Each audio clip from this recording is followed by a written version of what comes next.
So mga paps, basta pala ngayong araw pala meron lang akong honest review regarding dito sa Midea na 0.8 horsepower na window type full inverter aircon. Okay, so ito 0.8 lang yan. So gagawin ko tong review na to para kahit paano kung magde-decide kayo bumili, meron kayo idea kung ano yung i-expect nyo dito sa aircon na to. Okay, pati kung magkano yung kinonsumo namin na kuryente gamit to. Okay, so etong aircon na to, ayan siya. Kita nyo naman. Ito pwede ito i-connect sa sa Wi-Fi. Meron yung smart home app. Doon nyo makikita yung pinaka consumption saka yung tawag dito yung controls. Meron din yung remote. Nasaan yun? Ito yung remote eh. Ito yung remote pero hindi ko nagagamit to. Ang ginagamit ko na lang yung app. Okay, so same din ng ibang aircon. Meron ding timer, meron ding control, basic. Pero ang masasabi ko dito mga paps, overall good naman to. May mga konting tawag dito, cons.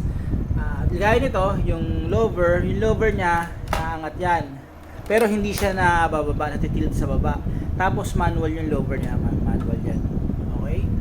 So, eto, maganda to kapag halimbawa gagamit kayo nitong aircon na to, dapat nakatutok dun sa, halimbawa hihigaan nyo o sa pupwestuhan nyo.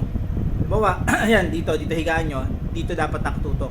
Maganda yan, maganda setup yun, talagang malamig siya. Pero kapag nakagilid, gaya nito, yan, yan yung bintana namin, tapos ito higaan namin yan.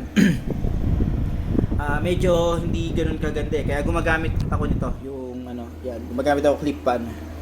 Okay, para ma-circulate yung lamig. So, yan siya. Tapos yung ito, yung ingay nito, may mga nagko-comment kasi sa akin na maingay ba? Real talk lang, itong aircon na to, medyo maingay. Okay, so medyo maingay siya kumpara dito. Yan. Syempre iba yan, yan mga paps, yun yung split type namin.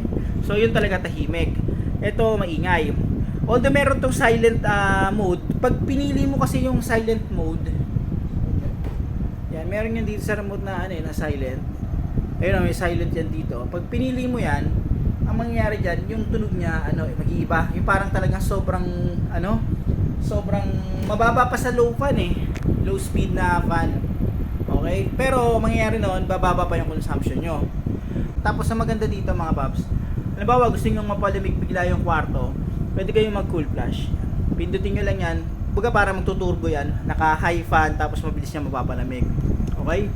Yung isa sa mga rito, magandang gawin din kung gagamit kayo nito, halimbawa yung kwarto nyo papalamigin nyo, mas mainam mag pre-cooling kayo. So ano ba yung pre-cooling?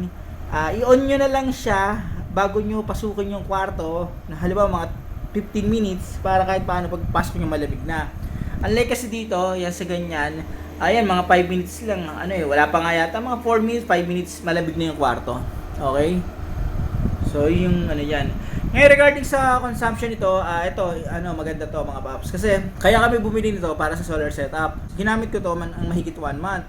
So yung consumption nito halos lang, umabot kami ng 1.7 to 1.8. So yun yung consumption namin sa loob ng isang buwan.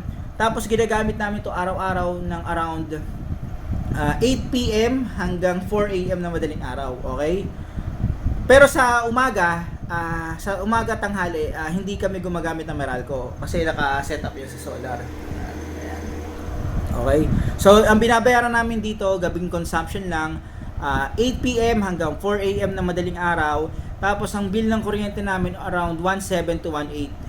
Yung sa consumption ng aircon lang. Tapos, mga paps, yung regarding sa consumption nito, yung consumption kasi nito pag inan mo siya, usually around 700 to 750 watts.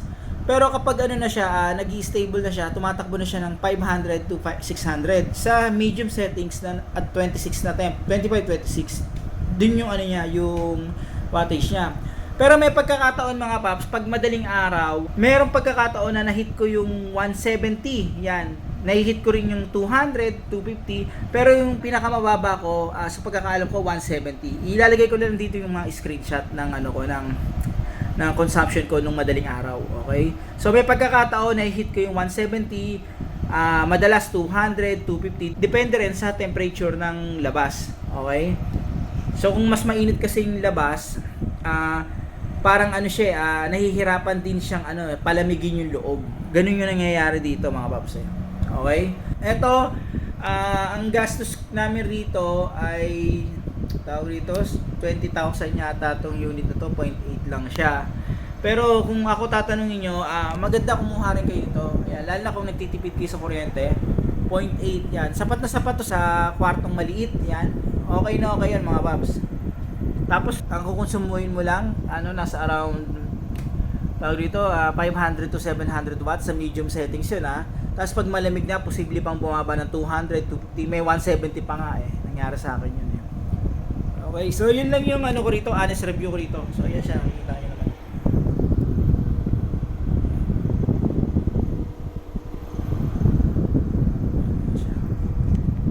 Paano mga paps, sana nakatulong tong video na to in case na magde-decide kayong bumili nitong Midea na 0.8 horsepower na window type full inverter aircon. Okay? Kung magsa-solar setup kayo, maganda gamitin nyo to mga paps. Paano mga paps? Maraming salamat sa inyo.